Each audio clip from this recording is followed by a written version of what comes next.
ஜெபம். அன்பின் பரலோக பிதாவே, உம்மை நன்றியோடு துதிக்கிறோம் அப்பா, ஸ்தோதரிக்கிறோம், நன்றி செலுத்துகிறோம். நன்றி ஆவியானவரே, உம்முடைய அன்புக்காக, கிருபைக்காக, இரக்கங்களுக்காக நன்றி செலுத்துகிறோம். உம்மை போற்றுகிறோம் அப்பா, உம்மை புகழுகிறோம், உம்மை வணங்குகிறோம் ராஜா. ஒருவருக்கே எங்கள் ஆராதனையை செலுத்துகிறோம். எங்களுக்கு என்ன என்ன தேவைகளோ எல்லாவற்றையும் சிலுவையில் செய்து முடித்திருக்கிறீர் ராஜா. இதை நாங்கள் அறிந்து கொள்ளும்போது, உம்மை நாங்கள் அறிந்து கொள்ளும்போது எங்கள் வாழ்வில் விடுதலையையும் மீட்பையும் நாங்கள் பெற்றுக்கொள்ளுகிறோம். பரிசுத்த ஆவியானவரே, சகல சத்தியத்திற்கு நேராக எங்களை வழி நடத்துகின்ற சத்திய ஆவியானவரே, வேதத்தின் இரகசியங்களை, மறைப்பொருட்களை எங்களுக்கு எளிமையாய் கற்றுக் கொடுக்கிறதற்காய் நன்றி. தடைகளை, மன கடினத்தை இயேசுவின் நாமத்தினாலே அப்புறப்படுத்துகிறேன். சத்தியத்தை அறிந்து கொள்ளக்கூடிய உணர்வுள்ள தாழ்மையுள்ள இருதயங்களை எங்கள் ஒவ்வொருவருக்கும் நீர் தருகிறதற்காய் நன்றி செலுத்துகிறேன். எங்கள் தேவைகளை, பலவீனங்களை, கண்ணீர்களை அறிந்திருக்கிறீர். வார்த்தையாக நீர் கடந்து வருகிறதற்காய் நன்றி செலுத்துகிறேன். உம்முடைய வார்த்தையை அற்புதங்களினாலும் அடையாளங்களினாலும் நீர் உறுதிப்படுத்துகிறதற்காய் நன்றி செலுத்துகிறேன். இயேசுவின் மூலம் ஜெபிக்கிறேன் நல்ல பிதாவே, ஆமேன். Price the Lord. ஹல்லேலூயா. நன்றி இயேசுவே. கடந்த வார சத்தியத்தோட தொடர்ச்சியை தான் நம்ம பார்க்க போறோம். யோவான் 10:10 சொல்லப்பட்டிருக்கு, திருடன் திருடவும் கொல்லவும் அழிக்கவும் வருகிறானே என்று வேறொன்றுக்கும் வரான், நானோ அவைகளுக்கு ஜீவன் உண்டாயிருக்கவும் அது பரிபூர்ணப்படவும் வந்தேன். இந்த திருடன் திருட வருகின்ற இடம், அவன் வருகின்ற வழி நம்முடைய சிந்தனைகளின் மூலமாக வருகிறான் அப்படிங்கிறத நம்ம பார்த்தோம். தேவனை அறியாத மக்களை அவர்கள் சுவிசேஷத்தை அறிய விடாதபடிக்கு அந்த சிந்தனைகளை என்ன செஞ்சு வச்சிருக்கிறானா, கட்டி வைத்திருக்கிறான். தேவனை அறிந்த அவரை ஏற்றுக்கொண்ட விசுவாசிகளை கிறிஸ்துவின் உண்மையை அறிய விடாதபடிக்கு அவன் என்ன செஞ்சு வச்சிருக்கிறான், கட்டி வைத்திருக்கிறான். இந்த திருடன் எப்படி வருவான் அப்படிங்கிறத பார்த்தோம். இன்றைக்கு நம்ம பார்க்க போறது என்ன அப்படின்னா, இந்த திருடன் எப்படி வருவான், அவனை எப்படி மேற்கொள்ள வேண்டும் அப்படிங்கிறத நம்ம என்ன செய்ய போறோம், பார்க்க போறோம். மத்தேயு 4வது அதிகாரம் 3-4 வசனம். அப்பொழுது சோதனைக்காரன் அவரிடத்தில் வந்து, நீர் தேவனுடைய குமாரனே ஆனால் இந்த கல்லுகள் அப்பங்களாகும்படி சொல்லும் என்றான். அவர் பிரதியுத்தரமாக, மனுஷன் அப்பத்தினாலே மாத்திரமல்ல, தேவனுடைய வாயிலிருந்து புறப்படுகிற ஒவ்வொரு வார்த்தையினாலும் பிழைப்பான் என்று எழுதி இருக்கிறதே என்றார். நல்லா பாருங்க. அப்பொழுது சோதனைக்காரன் அவரிடத்தில் வந்து, எப்பொழுது அப்படின்னு சொன்னா, முன்னாடி உள்ள வசனங்கள்ல பாத்தீங்க அப்படின்னா, ஆண்டவராகிய இயேசு கிறிஸ்து 40 நாள் என்ன செய்கிறார், உபவாசம் இருக்கிறார். அவர் உபவாசம் இருந்து முடித்த பிறகு சோதனைக்காரன் என்ன செய்கிறானா, அவரிடத்தில் வருகிறான். வந்து சோதனைக்காரன் அப்படின்னு சொல்லி யார போட்டிருக்கு, சாத்தான போட்டிருக்கு. நமக்கு சோதனை வரும்போது நாம யார சொல்லிக்கிட்டு இருக்கிறோம், தேவன் ஏன் என்னை சோதிக்கிறாரோ, எனக்கு ஏன் இவ்வளோ பெரிய சோதனை தருகிறாரோன்னு சொல்லி யார சொல்றோம், தேவனை சொல்றோம். ஆனா இங்க வார்த்தை தெளிவா சொல்லுது, சோதனைக்காரன் யார சொல்லுது, சாத்தானை சொல்லுகிறது. ஏனென்றால் நம் தேவன் ஒருவரையும் பொல்லாங்கினால், தீமையான காரியத்தை கொண்டு அவர் ஒருவரை என்ன செய்ய மாட்டார், சோதிக்க மாட்டார். ஒரு தகப்பன் தன் பிள்ளையை சிட்சிக்கிறது போலதான் அவருடைய சோதனை என்ன செய்யும், இருக்கும். ஹல்லேலூயா. Praise the lord. அப்பொழுது சோதனைக்காரன் அவரிடத்தில் வந்து, நீர் தேவனுடைய குமாரனே ஆனால் இந்த கல்லுகள் அப்பங்களாகும்படி சொல்லும் என்றான். அவர் பிரதியுத்தரமாக, மனுஷன் அப்பத்தினாலே மாத்திரமல்ல, தேவனுடைய வாயிலிருந்து புறப்படுகிற ஒவ்வொரு வார்த்தையினாலும் பிழைப்பான் என்று எழுதியிருக்கிறதே என்றார். ஆண்டவராகிய இயேசு கிறிஸ்து பூமியில இருக்கும்போது தண்ணிய எதாக மாற்றினார், திராட்சரசமாக மாற்றினார். தண்ணியை திராட்சரசமாக மாற்றியவருக்கு கல்லுகளை அப்பங்களாக மாற்ற முடியுமா, முடியாதா? மிகவும் லேசான காரியம். ஏன் அதை அவங்க மாத்தல? ஏனென்றால் சோதனை கல்ல அப்பங்களா மாத்துற சோதனை இல்ல. அந்த வசனத்தை மறுபடி வாசிங்க. மத்தேயு 4வது அதிகாரம் 3வது வசனம். அப்பொழுது சோதனைக்காரன் அவரிடத்தில் வந்து, நீர் தேவனுடைய குமாரனே ஆனால் இந்த கல்லுகள் அப்பங்களாகும்படி சொல்லும் என்றான். சோதனை என்ன தெரியுமா? கல்லுகளை அப்பங்களாக்குகிறது சோதனை இல்ல. நீர் தேவனுடைய குமாரனே ஆனால். எதனால? 3வது அதிகாரத்துல கடைசி வசனத்தை வாசிக்கலாம். மத்தேயு 3:16-17. இயேசு ஞானஸ்நானம் பெற்று ஜலத்திலிருந்து கரை ஏறின உடனே இதோ வானம் அவருக்கு திறக்கப்பட்டது. தேவ ஆவி புறாவை போல இறங்கி தம்மேல் வருகிறதை கண்டார். அன்றியும் வானத்திலிருந்து ஒரு சத்தம் உண்டாகி, இவர் என்னுடைய நேசகுமாரன், இவரில் பிரியமாயிருக்கிறேன் என்று உரைத்தது. இதுதான் ஆண்டவராகிய இயேசு கிறிஸ்துக்கு சோதனை. இயேசு கிறிஸ்து யாரு? மாம்சத்தில் வெளிப்பட்ட தேவன். உலகத்தின் பாவத்தை சுமந்து தீர்க்கின்ற தேவ ஆட்டுக்குட்டியாக அவர் என்ன செய்தார்? மனிதனாக இறங்கி வந்தார். உலகத்தில் உள்ள எல்லா பாவங்களுக்குமான ஒரு ஒட்டுமொத்த தண்டனையான மரண தண்டனைய அவர் மீது அங்க என்ன செய்யப்பட்டது? சுமத்தப்பட்டது. தேவன் ஆவியானவர். தேவன் நம்மை போல மாம்சமானவர் கிடையாது. அவர் இந்த உலகத்திற்கு வர வேண்டும் என்றால் அவருக்கு ஒரு மனித சரீரம் தேவை. அதனாலதான் அவர் மாம்சமாக இறங்கி என்ன செய்கிறார்? வருகிறார். இந்த வசனம் என்ன சொல்லுது பாருங்க. 17வது வசனம், அன்றியும் வானத்திலிருந்து ஒரு சத்தம் உண்டாகி, இவர் என்னுடைய நேசகுமாரன், இவரில் பிரியமாயிருக்கிறேன் என்று உரைத்தது. இவர் என்னுடைய நேசகுமாரன், இவரில் நான் பிரியமாயிருக்கிறேன். இயேசு கிறிஸ்து அவருடைய ஆவியில் அவர் தேவனாக இருந்தார், கடவுளாக இருந்தார். அவர் சரீரத்தில் 100% மனிதனாக இருந்தார்.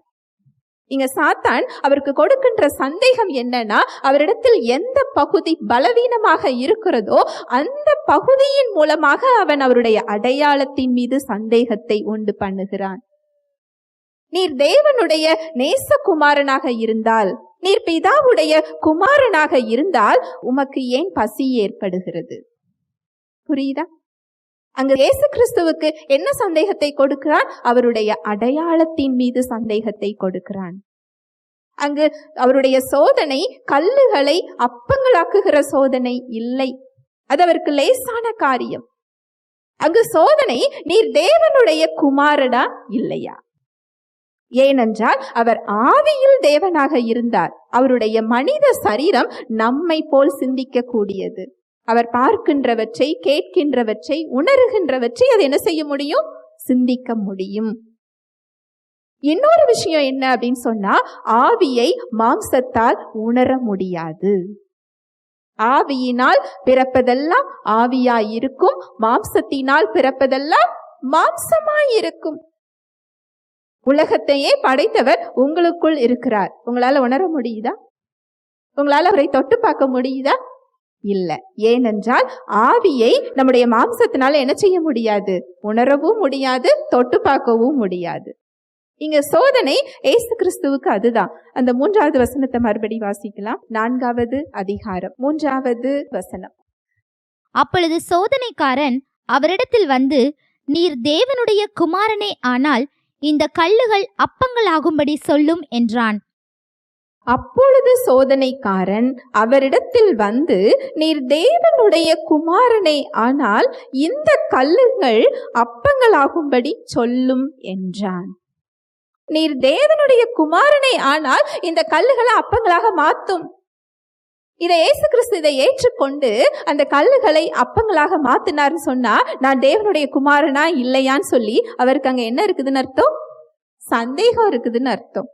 அவருக்கு அந்த சந்தேகம் இல்லை. அதனாலதான் அவர் அங்க என்ன சொல்றார் பாருங்க. அவர் பிரதியுத்தரமாக, மனுஷன் அப்பத்தினாலே மாத்திரம் அல்ல, தேவனுடைய வாயிலிருந்து புறப்படுகிற ஒவ்வொரு வார்த்தையினாலும் பிழைப்பான் என்று எழுதி இருக்கிறதே. ஹல்லேலூயா, பிரைஸ் தி லார்ட். அங்கு ஏவாளுக்கும் அதே சோதனை தான். அங்கு ஆதாம் ஏவாள் எதில் விழுந்து போனார்களோ அதில் இயேசு கிறிஸ்து விழுந்து போகல. அந்த சோதனை அவர் என்ன செய்கிறார்? ஜெயிக்கிறார். அவர் தெய்வ வல்லமையில இல்ல, மனித வல்லமையில தான். ஹல்லேலூயா, பிரைஸ் தி லார்ட். அங்கு ஆதாம் ஏவாளுக்கு அங்க என்ன சோதனை? தேவ சாயல்ல அவங்க படைக்கப்பட்டிருக்கிறாங்க. ஆனா தேவன் ஏதோ ஒன்றை உனக்கு தரவில்லை, உன்னை குறையாக படைத்திருக்கிறார்.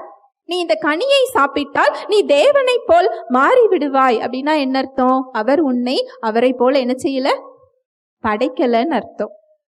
அவர்களுடைய அடையாளத்தின் மீது அங்கு சந்தேகத்தை என்ன செய்யறான், உண்டு பண்ணுகிறான். இந்த திருடன் திருட வருகிறது இதுதான், நம்முடைய அடையாளத்தின் மீது சந்தேகத்தை கொடுப்பது. ஹல்லேலூயா, பிரைஸ் தி லார்ட். அங்க இயேசு கிறிஸ்துவின் அடையாளத்தின் மீது அவன் சந்தேகத்தை கொடுக்கிறான். அங்க ஏவாளுடைய அடையாளத்தின் மீது அவன் சந்தேகத்தை கொடுக்கிறான். இன்றும் அவன் நம்முடைய அடையாளத்தின் மீது சந்தேகத்தை அவன் கொடுத்து கொண்டிருக்கிறான். ஹல்லேலூயா, பிரைஸ் தி லார்ட். நம்முடைய அடையாளம் என்ன? நீங்க வேணா சொல்லலாம், நான் நோயோட இருக்கிறேன், நான் கட்டுகளோடு இருக்கிறேன், இந்த மாத்திரையெல்லாம் நான் சாப்பிட்டுக்கிட்டு இருக்கிறேன், இந்த நோயை நான் சுமந்துக்கிட்டு இருக்கிறேன், இந்த பிரச்சனையை நான் சுமக்க முடியாம சுமந்துக்கிட்டு இருக்கிறேன், நான் தூக்கம் இல்லாம நான் இருந்துகிட்டு இருக்கிறேன். இப்படி ஒரு அடையாளம் சொன்னீங்கன்னா இது நம்முடைய அடையாளம் இல்லை. நம்முடைய ஆவிக்குரிய அடையாளம் ஒரு அடையாளம் கொடுக்கப்பட்டிருக்கிறது. என்ன அடையாளம் தெரியுமா? 1 பேதுரு 2:24. நாம் பாவங்களுக்கு செத்து நீதிக்கு பிழைத்திருக்கும்படிக்கு அவர் தாமே தமது சரீரத்திலே நம்முடைய பாவங்களை சிலுவையின் மேல் சுமந்தார், அவருடைய தழும்புகளால் குணமானீர்கள். நாம் பாவங்களுக்கு செத்து நீதிக்கு பிழைத்திருக்கும் படிக்கு அவர் தாமே தமது சரீரத்திலே நம்முடைய பாவங்களை சிலுவையின் மேல் சுமந்தார், அவருடைய தழும்புகளால் குணமானீர்கள். குணமானீர்கள் அப்படின்னா என்ன அர்த்தம்? சுகமாயிட்டீங்கன்னு அர்த்தம். சுகத்தை பெற்று கொண்டீங்க அப்படின்னு சொல்லி சத்தியம் என்ன செய்யப்பட்டிருக்கு, சொல்லப்பட்டிருக்கு. ஏன் சொல்லப்பட்டிருக்கு? 2 கொரிந்தியர் 5:17. இப்படி இருக்க ஒருவன் கிறிஸ்துவுக்குள் இருந்தால் புது சிருஷ்டியாய் இருக்கிறான், பழையவைகள் ஒளிந்து போயின, எல்லாம் புதிதாயின. இப்படி இருக்க ஒருவன் கிறிஸ்துவுக்குள் இருந்தால் புது சிருஷ்டியாய் இருக்கிறானா? நீங்க கிறிஸ்துவை விசுவாசிச்சீங்க அப்படின்னு சொன்னா, ஏசு கிறிஸ்துவை இரட்சகராக ஏற்று கொண்டிருக்கிறீங்கன்னு சொன்னா, நீங்க எங்க இருக்கிறீங்களா? கிறிஸ்துவுக்குள் இருக்கிறீங்க. நீங்க இந்த உலகத்துல இருந்தாலும் உங்களுடைய அடையாளம் கிறிஸ்துவுக்குள்ளான அடையாளம். ஹல்லேலூயா, பிரைஸ் தி லார்ட். ரொம்ப அழகா சொல்லுது பாருங்க. இப்படி இருக்க ஒருவன் கிறிஸ்துவுக்குள் இருந்தால் புது சிருஷ்டி. இந்த புது சிருஷ்டினா என்ன அர்த்தம்னா, ஒரு புதிய படைப்புன்னு அர்த்தம். எதிலிருந்து நம்மை ஒரு புதிய படைப்பாக அவர் உருவாக்கி இருக்கிறார் பார்க்கலாம். எபேசியர் 2வது அதிகாரம் 12-13. அக்காலத்திலே கிறிஸ்துவை சேராதவர்களும் இஸ்ரவேலுடைய காணியாட்சிக்கு புறம்பானவர்களும் வாக்கு தத்தத்தின் உடன்படிக்கைகளுக்கு அந்நியரும் நம்பிக்கை இல்லாதவர்களும் இவ்வுலகத்தில் தேவன் அற்றவர்களுமாயிருந்தீர்கள் என்று நினைத்து கொள்ளுங்கள். முன்னே தூரமாயிருந்த நீங்கள் இப்பொழுது கிறிஸ்து இயேசுவுக்குள் கிறிஸ்துவின் இரத்தத்தினாலே சமீபமானீர்கள். அக்காலத்திலே, எக்காலத்துல? ஏசு கிறிஸ்துவை ஏற்றுக்கொள்வதற்கு முன்னால், ஏசு கிறிஸ்து இந்த உலகத்திற்கு இறங்கி வந்து நமக்காக மீட்பை பலியாகிறதற்கு முன்னால் எப்படி இருந்தோமா? ஏசு கிறிஸ்துவை சேராதவர்களும் இஸ்ரவேலுடைய காணியாட்சிக்கு புறம்பானவர்களும் வாக்குத்தத்தத்தின் உடன்படிக்கைகளுக்கு அந்நியரும். தேவனுடைய வாக்குத்தத்தத்துக்கெல்லாம் நாம எப்படி இருந்தோமா? அந்நியர்களா இருந்தோமா? அந்நியர்கள்னா என்ன? அந்நியர்களுக்கு அங்க சொந்தம் உரிமை கிடையாது. அந்நியர்கள்னா பக்கத்துல அவங்களுக்கு உரிமை கிடையாது. தேவனுக்கு நாமெல்லாம் எப்படி இருந்தோமா? அந்நியர்களா இருந்தோமா? வாக்குத்தத்தத்தின் உடன்படிக்கைகளுக்கு அந்நியரும் நம்பிக்கை இல்லாதவர்களும். ஏசு கிறிஸ்துவுக்குள்ள வருகிறதற்கு முன்னால் நாம எப்படி இருந்தோமா? நம்பிக்கை இல்லாதவர்கள். இந்த உலகத்துல நம்பிக்கை கிடையாது. இந்த உலகத்துல ஒரு லிமிட் தான், அதுக்கு மேல அங்க என்ன கிடையாது? நம்பிக்கை கிடையாது. அது மாறக்கூடியது. நம்பிக்கை இல்லாதவர்களும் நீங்கள் தேவன் அற்றவர்களுமாய் இருந்தோமா? அப்படிப்பட்ட நம்மை முன்னே தூரமாயிருந்த நீங்கள் இப்பொழுது கிறிஸ்து இயேசுவுக்குள் கிறிஸ்துவின் இரத்தத்தினாலே சமீபமானீர்கள். தேவனுக்கு தூரமாயிருந்த நம்மை, அவருக்கு அந்நியராக இருந்த நம்மை தேவன் அற்று போயிருந்த நம்மை தேவனோடு இயேசு கிறிஸ்து என்ன செஞ்சிருக்கிறாரா? ஒப்புரவாக்கி இருக்கிறார், சமீபமாக்கி இருக்கிறார். அவருக்குள்ள கொண்டு போய் நம்மளை என்ன செஞ்சிருக்கிறார்? சேர்த்திருக்கிறார். இதுதான் 2 கொரிந்தியர் 5:17 சொல்லுகிறது. மறுபடி வாசிக்கலாம். 2 கொரிந்தியர் 5:17. இப்படி இருக்க ஒருவன் கிறிஸ்துவுக்குள் இருந்தால் புது சிருஷ்டியாய் இருக்கிறான், பழையவைகள் ஒளிந்து போயின, எல்லாம் புதிதாயின. தேவனற்ற ஒரு இயல்புல நம்ம என்ன செஞ்சோம்? இருந்தோம். அந்நியராக இருக்கிற ஒரு இயல்புல நம்ம என்ன செஞ்சோம்? இருந்தோம். துர்க்கிரியைகள்னால தேவனுக்கு சத்துருவா நம்ம என்ன செஞ்சோமா? இருந்தோமா? சத்தியம் சொல்லுது, ஆவியில் மரித்த நிலைமையில நம்ம என்ன செஞ்சோமா? இருந்து கொண்டிருந்தோமா? இப்படி இருக்க ஒருவன் கிறிஸ்துவுக்குள் இருந்தால் புது சிருஷ்டியாய் இருக்கிறான். அந்த தேவனற்ற நிலைமையிலிருந்து மாறி தேவனுடைய பிள்ளையான ஒரு புது சிருஷ்டியாக நம்ம என்ன செஞ்சிருக்கிறோம்? மாற்றப்பட்டிருக்கிறோம். தேவன் அற்று போயிருந்த நாம் அந்த புது சிருஷ்டியாக தேவனுடைய குடும்பத்தில் ஒருவராக நாம என்ன செஞ்சிருக்கிறோம்? மாற்றப்பட்டிருக்கிறோம். நம்பிக்கையே இல்லாமல் இருந்த நாம் அவர் மேல நம்பிக்கை வைத்து அவருடைய பிள்ளையாக நம்ம என்ன செஞ்சிருக்கிறோமா? மாற்றப்பட்டிருக்கிறோம். இந்த உலகத்துல நம்பிக்கை இல்லாம இருக்கலாம், நமக்கு ஒரு நம்பிக்கை உண்டு. என் மீட்பர் உயிரோடு இருக்கிறார். என் மீட்பர் என்னை எல்லாவற்றிலும் இருந்து மீட்டு கொண்டிருக்கிறார். அவர் என்னை விட்டு விலகுவதும் இல்லை, என்னை கைவிடுவதும் இல்லை. நான் கிறிஸ்துவுக்குள் புது சிருஷ்டியாக இருக்கிறேன்.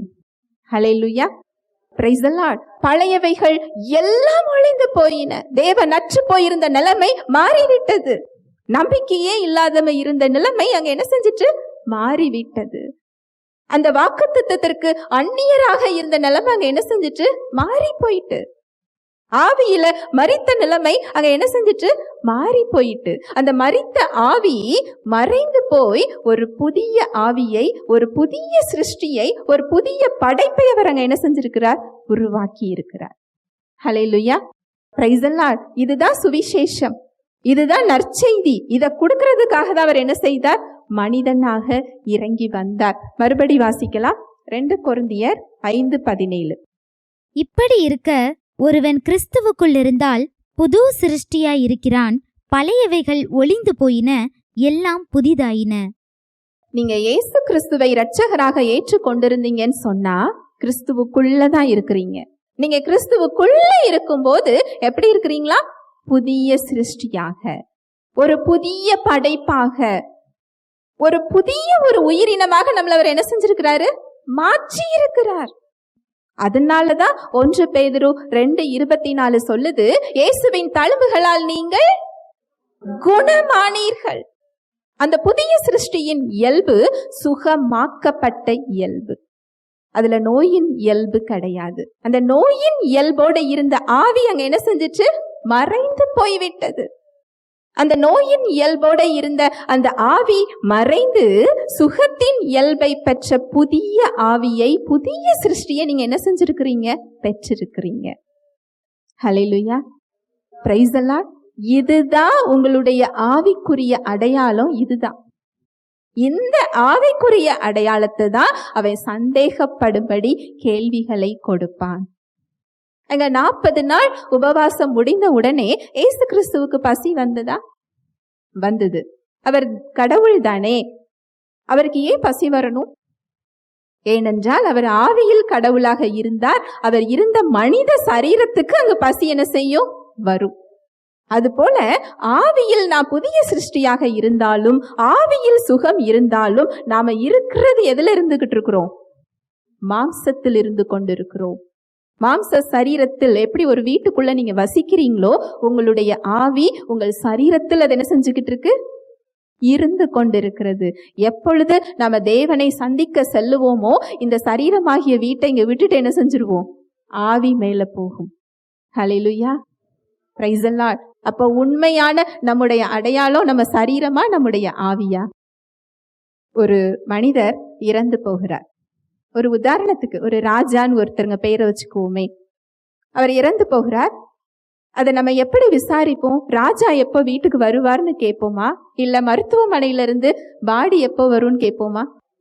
ஏன் அவரை ராஜான்னு சொல்றது இல்ல? அவர் ராஜா தானே. அப்போ அதுல ராஜாங்கிறது யாரு? ஆவி. ஹல்லேலூயா, பிரைஸ் தி லார்ட். அந்த ஆவி நமக்கு புது சிருஷ்டியாக மாற்றம் பெற்றிருக்கிறது.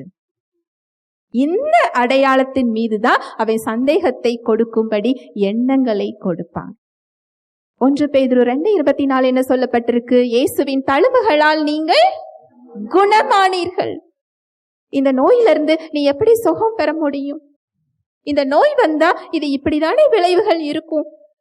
இந்த நோயை குறிச்ச டாக்டரோட ரிப்போர்ட் இதுதானே. இந்த உலகத்துல இந்த விளைவுகளை இந்த மக்கள் சந்திச்சுக்கிட்டு இருக்கிறாங்களே அப்படின்னு சொல்லி நமக்கு அந்த பழைய அடையாளத்தை நம்ப அவன் சந்தேகத்தை கொடுப்பான். நம்முடைய அடையாளம் அது இல்லை. நம்முடைய புதிய அடையாளத்துல என்ன இருக்குது? தேவ சுகம் இருக்கிறது. அந்த ஆவிக்குரிய அடையாளத்தை நம்ம மறக்க செய்கிறது. அது நம்ம சிந்தனைகளுக்கு கொடுக்காமல் நம்ம சரீர அடையாளத்தை நம்மை நம்ப செய்கிறது. இதுதான் அவனுடைய தந்திரம். ஹல்லேலூயா, பிரைஸ் தி லார்ட். இன்னொரு ஆவிக்குரிய அடையாளம் என்னது? கலாத்தியர் 3:13. மரத்திலே தூக்கப்பட்ட எவனும் சபிக்கப்பட்டவன் என்று எழுதியிருக்கிறபடி கிறிஸ்து நமக்காக சாபமாகி நியாய பிரமாணத்தின் சாபத்திற்கு நம்மை நீங்களாக்கி மீட்டு கொண்டார். அந்த புதிய சிருஷ்டியின் இன்னொரு அடையாளம் என்ன அப்படின்னா சாப விடுதலை. சாபம்னா என்ன? நீங்க உபாகமம் 28வது அதிகாரத்தை நீங்க வாசிச்சு பார்த்தீங்க அப்படின்னா முதல் 14 வசனங்கள் ஆசீர்வாதத்தை குறித்து சொல்லப்பட்டிருக்கும். 16வது வசனத்திலிருந்து 61வது வசனம் வரைக்கும் சாப விளைவுகளை சொல்லப்பட்டிருக்கும். நாம சுமக்கின்ற நோய் ஒரு சாபத்தின் விளைவுதான். நாம இருக்கின்ற கட்டுகள் ஒரு சாபத்தின் விளைவுதான். நாம இருக்கின்ற வறுமை ஒரு சாபத்தின் விளைவுதான். எந்த தீமையான காரியத்தை அனுபவிச்சுக்கிட்டு இருந்தாலும் அது ஒரு சாபத்தின் விளைவுதான். இயேசு கிறிஸ்து நமக்காக சாபமாகி சட்டத்தின் சாபத்திலிருந்து நம்மளை என்ன செஞ்சுட்டாரா? நீங்களாக்கி மீட்டு கொண்டார். உங்க புதிய சிருஷ்டியின் இன்னொரு அடையாளம் சாப விடுதலை. இதுல வருத்தப்படத்தக்க விஷயம் என்னன்னா, இந்த உபாகமம் 28:16 61வது வசனம் வரைக்கும் எதெல்லாம் சாபம்னு சொல்லப்பட்டிருக்குதோ அதுல ஒரு விளைவுகளை கூட நம்ம அனுபவிக்க வேண்டிய அவசியம் இல்லை. ஆனா ஒவ்வொரு விசுவாசியிடமும் அதுல உள்ள விஷயங்கள்ல குறைஞ்சது ஒரு 5-6 விஷயங்களாவது என்ன செஞ்சுக்கிட்டு இருக்குது. ஏன்னா எதிலிருந்து நமக்கு விடுதலை கொடுக்கப்பட்டிருக்குங்கிற நம்முடைய ஆவிக்குரிய அடையாளம் நமக்கு என்ன செய்யறது இல்லை, தெரிகிறது இல்லை. ஹல்லேலூயா, பிரைஸ் தி லார்ட். சாப விடுதலை நம்முடைய ஆவிக்குரிய அடையாளம். முன்னோர்கள் செய்த சாபம் 3ஆம் 4ஆம் தலைமுறை மட்டும் சாபம். அது பிள்ளைகளை தொடருகிறது. இந்த சாபத்துலதான் உன் குழந்தை இருந்துகிட்டு இருக்கு, இது சாபம் சொல்லி நம்முடைய அடையாளத்தின் மீது அவன் இங்க என்ன செய்யறானா? சந்தேகம் கொள்ள வைக்கிறான். சாபம் நம்மேல் சுமராது. ஏனென்றால் இயேசு கிறிஸ்து நமக்காக சாபமாகி சட்டத்தின் சாபத்திலிருந்து நம்மை நீங்களாக்கி என்ன செஞ்சுக்கிட்டாரு? மீட்டு கொண்டார். அது நம் மீதும் சுமராது, நம் குழந்தைகள் மீதும் அது என்ன செய்யாது? சுமராது. நம்முடைய சந்ததிகள் மீதும் அது என்ன செய்யாது? சுமராது. நம்முடைய ஆவிக்குரிய அடையாளம் சாப விடுதலை. ஹல்லேலூயா, பிரைஸ் தி லார்ட். இன்னொரு அடையாளம் கொலோசியர் 1:13. இருளின் அதிகாரத்தினின்று நம்மை விடுதலையாக்கி தமது அன்பின் குமாரனுடைய ராஜ்யத்திற்கு உட்படுத்தினவருமாயிருக்கிற பிதாவை ஸ்தோத்தரிக்கிறோம். உங்களுக்கு ஒரு உதாரணம் சொல்றேன். ஒரு செடி இருக்குது, மரணம் அப்படிங்கிற ஒரு செடி. அந்த செடியில ஒவ்வொரு பழம், ஒரு பழம் என்னன்னா பாவம், ஒரு பழம் என்னன்னா நோய், ஒரு பழம் என்னன்னா சாபம், ஒரு பழம் என்னன்னா கட்டுகள், ஒரு பழம் என்ன அப்படின்னா அடிமைத்தனம். இது எல்லாமே இந்த மரணம் அப்படிங்கிற செடியோட கனிகள் தான். நான் சொல்றது புரியுதா? எப்பொழுது ஆதாம் பாவத்திற்கு உள்ளாக சென்றாரோ இந்த மரணம் மனித குலத்தை மேற்கொண்டது. இதோட விளைவுகளை தான் மனிதர்கள் என்ன செஞ்சுக்கிட்டு இருக்கிறாங்க? சுமந்து கொண்டு இருக்கிறாங்க. ஆனா இயேசு கிறிஸ்துவின் மூலமாக நமக்கு கிடைத்த ஜீவனோ, அந்த ஜீவன் அப்படிங்கிற அந்த மரத்துல நமக்கு என்ன கொடுக்கப்பட்டிருக்கு அப்படின்னா சுகம் அப்படிங்கிற ஒரு கனி, பாவ விடுதலை அப்படிங்கிற ஒரு கனி, சாப விடுதலை அப்படிங்கிற ஒரு கனி, கட்டுகள்ல இருந்து விடுதலை அப்படிங்கிற ஒரு கனி, இருளின் அதிகாரத்திலிருந்து விடுதலை அப்படிங்கிற ஒரு கனி, எல்லாத்துக்கும் மேல தேவ வாழ்வு, தெய்வ சமாதானம், தெய்வ சந்தோஷம், தெய்வ ஆரோக்கியம், தேவனுடைய பொறுமை, தேவ விசுவாசம், இதெல்லாம் சேர்ந்த தேவ வாழ்வு அப்படிங்கிற ஒரு கனி. இதெல்லாம் எதுல இருக்குதா? ஜீவன் என்கின்ற மரத்தில், ஏசு கிறிஸ்துவின் இடத்தில். ஹல்லேலூயா, பிரைஸ் தி லார்ட். அப்போ ஏசு கிறிஸ்துவை ஏற்றுக்கொள்ளாமல் இருக்கும் பொழுது நாம எந்த இடத்துல இருந்துகிட்டு இருந்தோம்? மரணத்தின் விளைவுகள்ல இருந்து கொண்டிருந்தோம். இந்த கொலோசையர் அதை தான் சொல்லுது. மறுபடி வாசிக்கலாம். கொலோசையர் 1:13.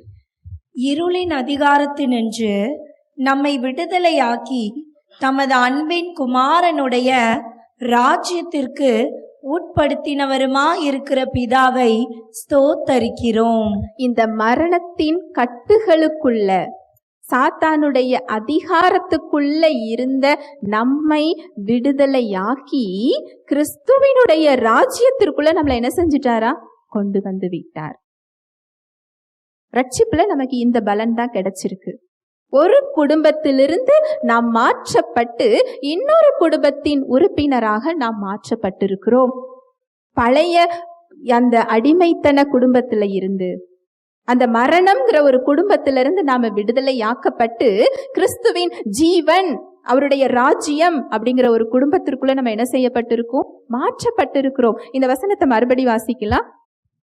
இருளின் அதிகாரத்தினின்று நம்மை விடுதலையாக்கி தமது அன்பின் குமாரனுடைய ராஜ்யத்திற்கு உட்படுத்தினவருமாயிருக்கிற பிதாவை ஸ்தோத்தரிக்கிறோம். இருளின் அதிகாரத்தினின்று நம்மை விடுதலையாக்கி தமது அன்பின் குமாரனுடைய ராஜ்யத்திற்கு உட்படுத்தினவருமாய் இருக்கிற. உட்படுத்தினவர் அப்படின்னா என்ன அர்த்தம்? உட்படுத்துபவர் அப்படின்னா என்ன அர்த்தம்? உட்படுத்துபவர் அப்படின்னா இனிமே எதிர்காலத்தை குறிக்கும். அவர் ஒரு நாள் என்னை அதுல இருளின் ராஜ்யத்திலிருந்து விடுதலையாக்குவார் அப்படின்னு அர்த்தம். ஆனா இங்க சத்தியம் என்ன சொல்லுது? உட்படுத்தினவர் அப்படின்னா என்ன அர்த்தம்? ஏற்கனவே அந்த விடுதலையை உங்களுக்கு கொடுத்து விட்டார் என்று அர்த்தம். இதுதான் சத்தியம். அதனாலதான் ஆண்டவராகிய இயேசு கிறிஸ்து சொல்லுகிறார், சத்தியத்தையும் அறிவீர்கள், சத்தியம் உங்களை விடுதலையாக்கும். எனக்கு விடுதலை கொடுக்கப்பட்டிருக்கிறது. இயேசு கிறிஸ்துவின் இடத்தில் எனக்கு மீட்பு கொடுக்கப்பட்டிருக்கிறது. அந்த மீட்பில் என்ன இருக்கிறது அப்படிங்கிற இயேசு கிறிஸ்துவை நீங்க அறிந்து கொள்ளாமல் அவர் கொடுத்த பலன்களை இந்த உலகத்துல என்ன செய்ய முடியாது? பார்க்க முடியாது. அப்போ ஒரு குடும்பத்துல இருந்து இன்னொரு குடும்பத்திற்கு நாம மாற்றப்பட்டிருக்கிறோம். அந்த மரணம்ங்கிற குடும்பத்துல இருந்து அவருடைய ராஜ்யம்ங்கிற தேவனுடைய குடும்பத்துக்கு மாற்றப்பட்டிருக்கிறோமே. இந்த தேவனுடைய குடும்பத்துல அங்கு சாபம் இருக்குமா? அங்கு நோய் இருக்குமா? கட்டுகள் இருக்குமா? பிசாசு இருக்குமா? சமாதான குறைவு இருக்குமா? வறுமை இருக்குமா? இருக்காது. தேவனுடைய ராஜ்யத்துல என்ன உண்டோ அதற்கு நாம சுதந்திரவாளியாக, அதற்கு நாம உரிமையாளர்களாக இப்ப என்ன செஞ்சுக்கிட்டு இருக்கிறோம்? இருந்து கொண்டிருக்கிறோம். இதுதான் நம்முடைய ஆவிக்குரிய அடையாளம். இந்த அடையாளத்தை என்ன மாதிரியெல்லாம் மாற்ற முடியுமோ அந்த மாதிரியெல்லாம் நம்ம சிந்தனைகளை அவன் என்ன செஞ்சுக்கிட்டு இருக்கிறான்? மாற்றிக்கொண்டிருக்கிறான். ஏனென்றால் இந்த ஆவிக்குரிய அடையாளத்தை நீங்கள் விசுவாசிக்கும் பொழுதுதான் அந்த ஆவியின் இயல்பும் நீங்க பார்க்கின்ற இயல்பாக அது என்ன செய்யும்? மாறும். நீங்க அதை விசுவாசிக்க விடாதபடிக்கு உங்க ஆவிக்குரிய அடையாளத்தின் மீது உங்களுக்கு சந்தேகத்தை அவன் கொடுக்கிறான். அங்கு ஏவாளுக்கு எப்படி சோதனையை கொடுத்தானோ, இயேசு கிறிஸ்துவுக்கு எப்படி அவன் சோதனையை கொடுத்தானோ அதே சோதனை தான் இன்றைக்கு உங்களுக்கும் எனக்கும். ஹல்லேலூயா, பிரைஸ் தி லார்ட். கொலோசையர் 1:21. முன்னே அந்நியராயும் துர்க்கிரியைகளினால் மனதிலே சத்துருக்களாயும் இருந்த உங்களையும் பரிசுத்தராகவும் குற்றமற்றவர்களாகவும் கண்டிக்கப்படாதவர்களாகவும் தமக்கு முன் நிறுத்தும்படியாக அவருடைய மாம்ச சரீரத்தில் அடைந்த மரணத்தினாலே இப்பொழுது ஒப்புரவாக்கினார். இயேசு கிறிஸ்து நோயை சுமந்து கொண்டார் சரி, அவர் பாவத்தை சுமந்து கொண்டார் சரி, அவர் விடுதலை கொடுத்திருக்கிறார் சரி, உனக்கு அதை பெற்றுக்கொள்ள தகுதி இருக்கிறதா? நீ பரிசுத்தமாயிருக்கிறியா? நீ பாவியாக அல்லவா இருக்கிறாய்? அப்படி உங்க சிந்தனைகள்ல எண்ணம் வருதா இல்லையா? யாருமே வராதுன்னு சொல்ல முடியாது. எல்லாருக்கும், ஒவ்வொருவருக்கும் அந்த எண்ணம் என்ன செய்யும்? வரும். இந்த எண்ணம் சாத்தானிடமிருந்து வருகிறது. ஏனென்றால் இந்த வசனம் என்ன சொல்லுது பாருங்க, முன்னே அந்நியராயும், நம்மலாம் எப்படி இருந்தோம் நம்ம பார்த்தோம், எபேசியர்ல பார்த்தோம். நம்மலாம் எப்படி இருந்தோம், தேவனுக்கு அந்நியர்களாக என்ன செஞ்சுக்கிட்டு இருந்தோம், இருந்து கொண்டிருந்தோம். முன்னே அந்நியராகவும் துர்க்கிரியைகளினால் மனதிலே சத்துருவா இருந்தோமா. அதாவது செயல்களை இது குறிக்கல, எங்க சத்துருவா இருந்தோமா, மனதிலே. ஏன்னா அந்த பாவ இயல்பை நாம என்ன செஞ்சிருந்தோம், பெற்று கொண்டிருந்தோம். சாத்தானுடைய இயல்பை நாம் பெற்றிருந்தோம். மனதிலே தேவனுக்கு சத்துருக்களாயிருந்த நம்மை அங்க என்ன செஞ்சிருக்கிறார் பாருங்க, பரிசுத்தராகவும். நம்ம பார்த்தோம் இல்லையா, 2 கொரிந்தியர் 5:17, ஒருவன் கிறிஸ்துவுக்குள் இருந்தால் அவன் புது சிருஷ்டியாய் இருக்கிறான். அந்த புது சிருஷ்டியின் இயல்பு பரிசுத்தத்தின் இயல்பு.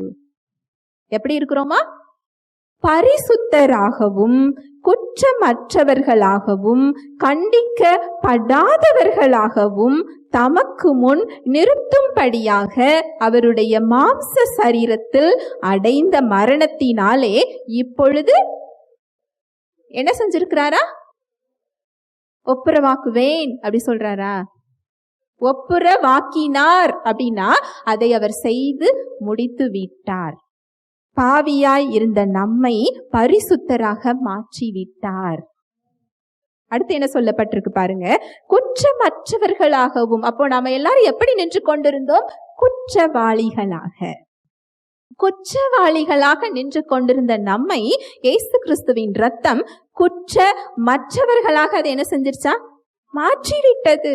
கண்டிக்கப்படாதவர்களாகவும், நம்ம கண்டிக்கப்பட வேண்டிய இடத்துல நின்று கொண்டிருந்தோம். குற்றவாளி, பாவி, என்ன தண்டனை அதுக்குன்னா மரணம் தான் தண்டனை. ஆனா அவருடைய ரத்தம் நம்மை கழுவி அதை பரிசுத்தமாக்கி நம்மை கண்டிக்கப்படாத ஒரு இடத்துக்கு அதை நம்மளை என்ன செஞ்சிருக்கு, கொண்டு வந்திருக்கிறது. இதுதான் நம்முடைய ஆவிக்குரிய அடையாளம். இதுலதான் அவன் சந்தேகம் கொடுப்பான். அவரிடத்தில் சுகத்தை பெறுவதற்கு உனக்கு தகுதி இருக்கிறதா, உங்ககிட்ட பரிசுத்தம் இருக்குதா, நீ பாவியாக இருக்கிறாய் அப்படின்னு உங்களுக்கு சிந்தனை வந்ததுன்னா அது யார்கிட்ட இருந்து வருது, சாத்தானிடம் இருந்து வருது. ஏன்னா சத்தியம் என்ன சொல்லுது, நாம் பரிசுத்தராக இருக்கிறோமா. உங்களுக்கு இன்னொரு வசனம் சொல்றேன், எபிரேயர் 10:10. இயேசு கிறிஸ்துவினுடைய சரீரம் ஒரே தரம் பலியிடப்பட்டதினாலே அந்த சித்தத்தின்படி நாம் பரிசுத்தமாக்கப்பட்டிருக்கிறோம். இயேசு கிறிஸ்துவினுடைய சரீரம் ஒரே தரம் பலியிடப்பட்டதினாலே அந்த சித்தத்தின்படி நாம் என்ன செய்யப்பட்டிருக்கிறோமா, பரிசுத்தமாக்கப்பட்டிருக்கிறோம். பரிசுத்தமாக்கப்பட்டிருக்கிறோம் அப்படின்னா என்ன அர்த்தம், நம்மை இயேசு கிறிஸ்துவின் ரத்தம் பரிசுத்தமாக மாற்றி இருக்கிறது. அதுதான் இந்த வசனம் சொல்லுது. இயேசு கிறிஸ்துவினுடைய சரீரம் ஒரே தரம் பலியிடப்பட்டதினாலே. எப்படி இந்த பரிசுத்தம் வந்துச்சா, நாம செஞ்ச செயல்களினால் இல்லை, இயேசு கிறிஸ்துவின் ரத்தத்தினால் இந்த பரிசுத்தத்தை நாம் என்ன செஞ்சிருக்கிறோம், பெற்றிருக்கிறோம். இந்த பரிசுத்தத்தை எதுல பெற்றிருக்கிறோம், நம்முடைய ஆவியில், நம்முடைய புதிய சிருஷ்டியில, நம்ம புதிய ஆவியில இந்த பரிசுத்தத்தை என்ன செஞ்சிருக்கிறோம், பெற்றிருக்கிறோம். நம்முடைய ஆவிக்குரிய அடையாளம் பரிசுத்தம் தானே தவிர பாவி என்கின்ற அடையாளம் இல்லை. நீங்க சொல்லலாம், நான் பாவியாக தான் இருக்கிறேன், இந்த பாவம் செஞ்சிருக்கிறேன், அப்போ நான் பாவி தானே நீங்க கேட்கலாம். ரட்சிக்கப்பட்டவர்களால் பாவம் செய்ய முடியும். ஏனென்றால் நம்ம இப்பதான் சத்தியத்தை பார்த்தோம். நம்முடைய ஆவி எதுல வாசம் செஞ்சுக்கிட்டு இருக்கு, சரீரத்துல இருந்துகிட்டு இருக்கு. நாம மாற்றம் பெற்றிருக்கிறது ஆவியில தானே தவிர சரீரத்தில் இல்லை, நம்ம சிந்தனையில இல்ல. நம்ம மறுரூபமாக்கப்பட்டிருக்கிறது ஆவியில தானே தவிர நம்ம சரீரத்துல கிடையாது. நம்ம இயேசு கிறிஸ்துவை எப்பொழுது பார்ப்போமோ அப்பொழுதுதான் இந்த சரீரம் என்ன செய்யும், மறுரூபம் அடையும். இந்த சரீரம் பாவ இயல்பை கொண்டது. நல்லா கவனிங்க, உங்க ஆவிதான் பரிசுத்தம், உங்க சரீரத்துக்கு என்ன இயல்பு தான் உண்டு, பாவ இயல்பு தான் உண்டு. இந்த ஆவியில பெற்ற பரிசுத்தத்தை நீங்க விசுவாசிச்சு அவரோட நீங்க இந்த சத்தியத்தை அறிந்து கொண்டு இந்த வார்த்தையோட நீங்க இணைஞ்சிருக்கும் போது உள்ள பரிசுத்தம் கனியாக அங்கு வெளிப்படும். இப்படிதான் நீங்க பாவத்தை என்ன செய்ய முடியும், மேற்கொள்ள முடியும். நான் இந்த பாவத்தெல்லாம் விட்டுட்டு நான் தேவன்கிட்ட போகணும் அப்படின்னா ஒருவர் கூட ஒரு காலம் என்ன செய்ய முடியாது, போக முடியாது. அப்படி நம்ம பாவத்தெல்லாம் விட்டுட்டு அவர்கிட்ட போக முடியும்னு சொன்னா அவர் மனுஷனாக இறங்கி வர தேவையில்லை. நம்மால் அது முடியாது என்பதற்காக, நம்முடைய இயல்பை மாற்றுவதற்காக, நம்மை புதுப்பிப்பதற்காக, நமக்குள்ள நம்முடைய உறவை தேடி அவர் என்ன செஞ்சாரு, வந்தாரு. இந்த பரிசுத்தங்கிறது நான் வெளியில செஞ்சு பெறக்கூடியது இல்லை. அது எனக்கு அவருடைய ரத்தத்தின் மூலம் நம்முடைய ஆவியில என்ன செய்யப்பட்டிருக்கு, கொடுக்கப்பட்டிருக்கு. இதை நீங்கள் விசுவாசிப்பதன் மூலம் அவருடைய வல்லமை உங்களுக்கு அந்த பரிசுத்தத்தை வெளியில என்ன செய்யும், கொடுக்கும். இப்படிதான் நீங்க பரிசுத்தமான வாழ்வை என்ன செய்ய முடியும், வாழ முடியும், பாவத்தை மேற்கொள்ள முடியும். ஹல்லேலூயா, பிரைஸ் தி லார்ட். அப்போ உங்களுடைய ஆவிக்குரிய அடையாளம் என்ன அடையாளம்? நீங்க பாவியா பரிசுத்தமா இருக்கிறீங்களா? எப்படி இருக்கிறீங்க? பரிசுத்தமா இருக்கிறீங்க. உங்களுக்கு பாவ எண்ணங்கள் வரும் பொழுது, அதுல விருப்பம் வரும் பொழுது, அந்த செயல்ல இருக்கும் பொழுது, இல்லை என்னுடைய ஆவிக்குரிய அடையாளம் இது இல்லை. அவருடைய இரத்தத்தினால் நான் கழுவப்பட்டிருக்கிறேன். இதுக்கு எனக்கு அவர் மீட்பு கொடுத்திருக்கிறார், மன்னிப்பு கொடுத்திருக்கிறார். எனக்கு இதை மேற்கொள்ளுகிறதற்கு உங்க கிருபையை நீங்க எனக்கு தருகிறதற்காக நன்றின்னு சொல்லி அதை நீங்க அவர்கிட்ட விசுவாசிச்சு அந்த மன்னிப்பை பெற்றுக்கொண்டு அந்த பாவத்தை உங்களால என்ன செய்ய முடியும், மேற்கொள்ள முடியும். இப்படிதான் நம்ம பாவத்தை என்ன செய்ய முடியும், மேற்கொள்ள முடியும். ஹல்லேலூயா, பிரைஸ் தி லார்ட். கொலோசியர் 1:21. முன்னே அந்நியராயும் துர்க்கிரியைகளினால் மனதிலே சத்துருக்களாயும் இருந்த உங்களையும் பரிசுத்தராகவும் குற்றமற்றவர்களாகவும் கண்டிக்கப்படாதவர்களாகவும் தமக்கு முன் நிறுத்தும்படியாக அவருடைய மாம்ச சரீரத்தில் அடைந்த மரணத்தினாலே இப்பொழுது ஒப்புரவாக்கினார். அப்போ நீ பாவி என்று சாத்தான் நமக்கு எண்ணங்களை கொடுத்தால் நம்முடைய ஆவிக்குரிய அடையாளத்தில் அவன் சந்தேகத்தை என்ன செய்யறான், கொடுக்கிறான். அந்த பழைய அடையாளத்தை நம்ம இடத்துல அதை நம்ப வைக்கிறான். உன் அடையாளம் அது இல்ல, உன் அடையாளம் இதுதான். உன்னோட அடையாளம் கிறிஸ்துவுக்குள்ள கிடையாது, நீ பாவியாக இருக்கிறாய் என்ற அடையாளத்தை நம்மள என்ன செய்ய வைக்கிறான், நம்ப வைக்கிறான். நீ குற்றவாளியாக நின்று கொண்டிருக்கிறாய், இந்த செயலை நீ செஞ்சுட்ட, நீ குற்றவாளி அப்படின்னு சொல்லி குற்றமற்றவர்களாக நாம நின்று கொண்டிருக்கின்ற அந்த அடையாளத்தை நம்மள குற்றவாளியாக அவன் என்ன செய்ய வைக்கிறான், நம்ப வைக்கிறான். கண்டிக்கப்படாதவர்களா? ஏன்னா இயேசு கிறிஸ்துவின் ரத்தத்தின் மூலம் தேவன் உங்களையும் என்னையும் அவர் பார்த்து கொண்டிருக்கிறார்.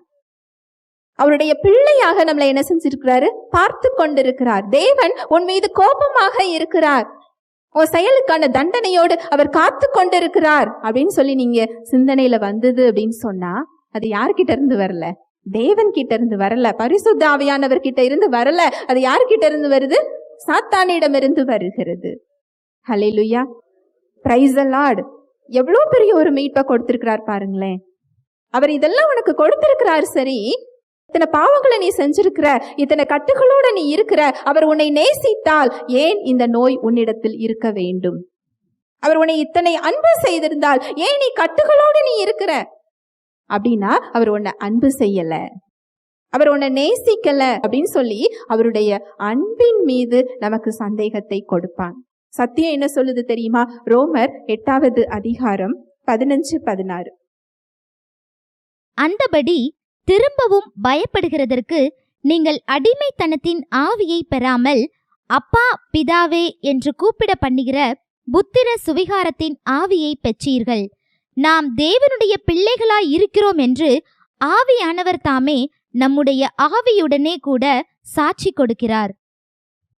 அந்தபடி திரும்பவும் பயப்படுகிறதற்கு நீங்கள் அடிமைத்தனத்தின் ஆவியை பெறாமல். அடிமைத்தனத்தோட அடையாளத்தை உங்க சிந்தனையில கொண்டு வந்தா அது பரிசுத்த ஆவியானவர்கிட்ட இருந்து அது என்ன செய்யல, வரல. ஏன்னா அடிமைத்தனத்தின் ஆவிதான் உங்களுக்கு அடிமைத்தனத்தை என்ன செய்யும், ஞாபகப்படுத்தும். அதுல என்ன சொல்லப்பட்டிருக்கு பாருங்க, அந்தபடி திரும்பவும் பயப்படுகிறதற்கு நீங்கள் அடிமைத்தனத்தின் ஆவியை நீங்க என்ன செய்யல, பெறவில்லை. எந்த ஆவியை நாம பெற்றிருக்கிறோமா? அப்பா பிதாவே என்று கூப்பிட பண்ணுகிற பிள்ளையின் புத்திர சுவிகாரம்ங்கிறது பிள்ளைன்னு அர்த்தம். புத்திர சுவிகாரம், ஒரு பிள்ளையின் ஆவியை அவர் நமக்கு என்ன செஞ்சிருக்கிறாரா, கொடுத்திருக்கிறார். எவ்வளோ பெரிய இடத்த அவர் கொடுத்திருக்கிறார் இல்லையா? உலகத்தையே படைத்தவர், உங்களையும் என்னையும் உருவாக்கியவர் நம்முடைய அப்பாவாக இருக்கிறாராம். ஹல்லேலூயா, பிரைஸ் தி லார்ட். இந்த உலகத்தை படைத்தவர் நம்முடைய அப்பா அப்படிங்கிறத நீங்க விசுவாசிச்சீங்கன்னா நீங்க எதிர்கொள்ளுகின்ற எந்த பிரச்சனையா இருந்தாலும் உங்களால மேற்கொள்ள முடியும். தேவன் எனக்கு எதிராக இருக்கிறார், தேவன் இந்த நோயை கொடுத்துட்டார், தேவன் இந்த கட்டுகளை கொடுத்துட்டாரு, அவர் எனக்கு சுகத்தை கொடுக்கல, நான் பாவியா இருக்கிறேன், நான் அவருக்கு பிரியம் இல்லாம இருக்கிறேன், இப்படி சத்தியத்தை அறியாமல் அவன் சொல்லுகின்ற பொய்களை நீங்க நம்பி வச்சிருக்கிறதுனாலதான் அந்த கட்டுகள் உங்ககிட்ட என்ன செய்யுது இருக்குது. அந்தபடியும் நீங்கள் பயப்படுகிறதற்கு அடிமைத்தனத்தின் ஆவியை பெறாமல் அப்பா பிதாவே என்று கூப்பிட பண்ணுகிற பிள்ளையின் ஆவி, புத்திர சுவிகாரத்தின் ஆவியை நம்ம என்ன செஞ்சிருக்கிறோமா? பெற்றிருக்கிறோம். இந்த புத்திர சுவிகாரத்தின் ஆவியை உங்களால தொட முடியாது. நான் மறுபடியும் சொல்றேன், உங்களால உணர முடியாது. அந்த பிள்ளையின் ஆவியை நீங்க பெற்றது உங்க உணர்ச்சிகளின் மூலம் நீங்க தேடாதீங்க. அது உங்களுக்கு புரியாது, அது தெரியாது, உங்க சிந்தனைகளுக்கு அது புரியாது. அது உங்களுக்கு ஆதாரம் என்ன தெரியுமா? அவருடைய வார்த்தை. அடுத்த வசனம் அதை சொல்லுது பாருங்க, 16. நாம் தேவனுடைய பிள்ளைகளாய் இருக்கிறோம் என்று ஆவியானவர் தாமே நம்முடைய ஆவியுடனே கூட சாட்சி கொடுக்கிறார். தேவனுடைய பிள்ளைகளாய் நீங்க இருக்கிறீங்கன்னு சொல்லி சாட்சி கொடுக்கிறது யாரு? உங்க சரீரம் இல்ல, இதுல உங்க சரீரம்னு போட்டிருக்குதா? யாரு சாட்சி கொடுக்கிறாரா? உங்களுக்குள் இருக்கிற ஆவியானவர். நீங்க தேவனுடைய பிள்ளைகளா இருக்கிறீங்கன்னு சொல்லி உங்க சரீரம் உங்களுக்கு ஞாபகப்படுத்தாது, உங்க சிந்தனை உங்களுக்கு ஞாபகப்படுத்தாது, உங்க சூழ்நிலை உங்களுக்கு ஞாபகப்படுத்தாது. ஏனென்றால் இது எல்லாமே விழுந்து போன உலகத்தில் இருக்கிறது, சாத்தானுடைய உலகத்தில் அது இருந்து கொண்டு இருக்கிறது. அது தேவனை என்ன செய்யாது, உங்களுக்கு ஞாபகப்படுத்தாது. நாம் தேவனுடைய பிள்ளைகள் என்பதை நமக்கு சாட்சி கொடுக்கிறது யாரா? மறுபடி வாசிக்கலாம். நாம் தேவனுடைய பிள்ளைகளாய் இருக்கிறோம் என்று ஆவியானவர் தாமே நம்முடைய ஆவியுடனே கூட சாட்சி கொடுக்கிறார். நாம தேவனுடைய பிள்ளைகள் என்பதை நமக்குள் இருக்கின்ற ஆவியானவர், அதுவும் எங்க சாட்சி கொடுக்கிறாரா?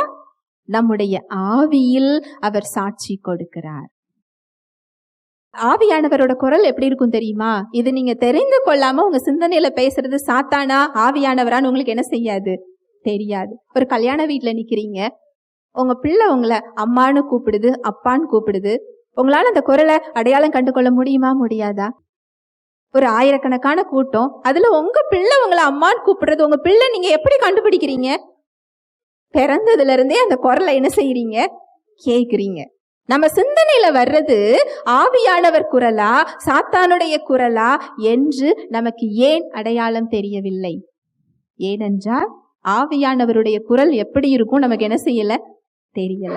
நான் இன்றைக்கு சத்தியத்தை சொல்லுகிறேன். ஆவியானவருடைய குரல் அவருடைய சத்தியத்தின் படி இருக்கும். Hallelujah, praise the Lord. சத்தியத்துக்கு புறம்பாக அவருடைய குரல் ஒரு நாளும் இருக்காது. உங்க சிந்தனையில நீ நோயிலிருந்து சுகம் பெற மாட்ட அப்படின்னு சொல்லி உங்களுக்கு வருதா? அது ஆவியானவருடைய குரல் இல்லை. ஒரு ஊழியக்காரங்க ஜெபிச்சு நீங்க இதுல சுகம் பெற மாட்டீங்கன்னு சொல்றாங்களா? அது ஆவியானவர் சொல்கிறது இல்லை. ஏன்னா சத்தியம் என்ன சொல்லுது? இயேசுவின் தழும்புகளால் நீங்கள் சுகமானீர்கள். ஆவியானவருடைய குரல் இந்த சத்தியத்தின் படிதான் இருக்கும். வார்த்தைக்கு மாறாக எதிராக ஆவியானவருடைய குரல் ஒரு நாளும் ஒரு காலும் இருக்காது. இதுதான் அடையாளம். அப்போ ஆவியானவருடைய குரல் அந்த சத்தியத்தின் படி இருக்கும் என்றால் நமக்கு அங்க தெரிய வேண்டியது என்ன தெரியணும்? என்ன தெரியணும்? சத்தியம் தெரியணும். சத்தியம் தெரிஞ்சாதான் அது ஆவியானவர் குரலா சாத்தானுடைய குரலா நமக்கு என்ன செய்யும்? தெரியும். இந்த ரெண்டு குரல்ல எதை நம்பினாலும் நீங்க பெற்றுக்கொள்ளுவீங்க. ஆவியானவர் சொல்றதை நம்பினாலும் அது நடக்கும், சாத்தான் சொல்றதை நம்பினாலும் அது என்ன செய்யும்? நடக்கும். ஏனென்றால் தேர்ந்தெடுக்கும் உரிமை நமக்கு கொடுக்கப்பட்டிருக்கு. உங்கள் முன்பாக வாழ்வும் இருக்கிறது, மரணமும் இருக்கிறது, ஆசீர்வாதமும் இருக்கு, சாபமும் இருக்கிறது. நீங்களும் உங்கள் சந்ததிகளும் பிழைத்திருக்கும் படிக்கு நீங்கள் ஜீவனை தெரிந்து கொள்ளுங்கள். யாரு ஜீவனை தெரிந்து கொள்ளணும்? நாம தான் தெரிந்து கொள்ளணும். இந்த ஜீவனுடைய குரல் எப்படி இருக்கும் தெரிந்தாதானே அந்த குரலை நான் என்ன செய்ய முடியும்? தேர்ந்தெடுக்க முடியும். அதனாலதான் ஆண்டவராகிய இயேசு கிறிஸ்து சொல்லுகிறார், சத்தியத்தையும் அறிவீர்கள், சத்தியம் உங்களை என்ன செய்யும்? விடுதலையாக்கும். ஆவியானவருடைய குரல், அவருடைய வார்த்தைக்கு, சத்தியத்துக்கு மாறாக இருக்காது. அப்போ தேவன் உன்னை அன்பு செய்தால், அவர் உன்னை நேசித்தால், ஏன் இந்த நோய் உனக்கு இருக்குது? ஏன் உன்கிட்ட இந்த பிரச்சனை இருக்குது? தேவனுக்கு உன்னை குறித்த ஞாபகம் இல்லை, அவர் உன்னை மறந்து விட்டார், இப்படியெல்லாம் உங்க சிந்தனையில வந்ததுன்னா அது யாரோட குரல் இல்லை?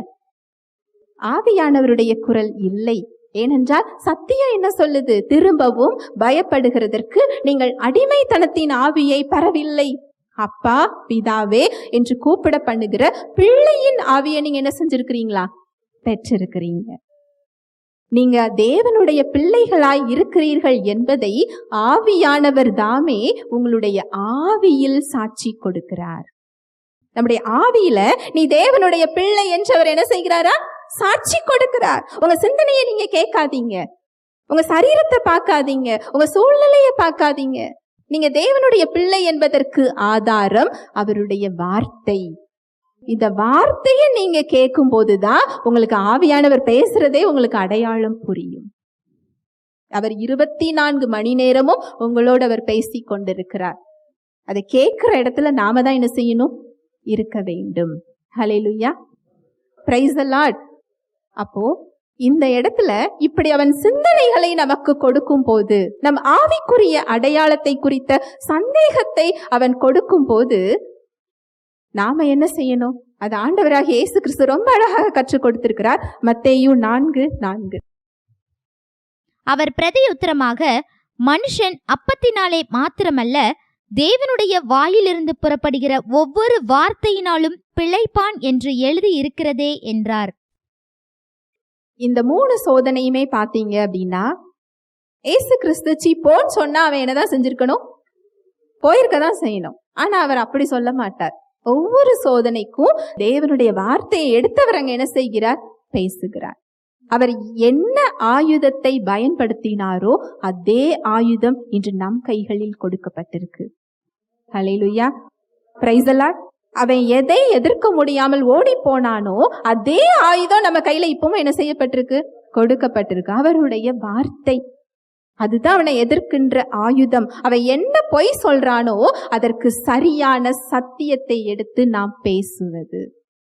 இந்த கல்லுகளை நீ அப்பங்களாக்கு, அந்த ஆவிக்குரிய அடையாளத்தில் அவன் சந்தேகத்தை கொடுக்கிறான். மனுஷன் அப்பத்தினாலே மாத்திரமல்ல, தேவனுடைய வாயிலிருந்து புறப்படுகிற ஒவ்வொரு வார்த்தையினாலும் பிழைப்பான் என்று எழுதி இருக்கிறதே. அந்த சோதனையை அவன் விட்டுட்டான்.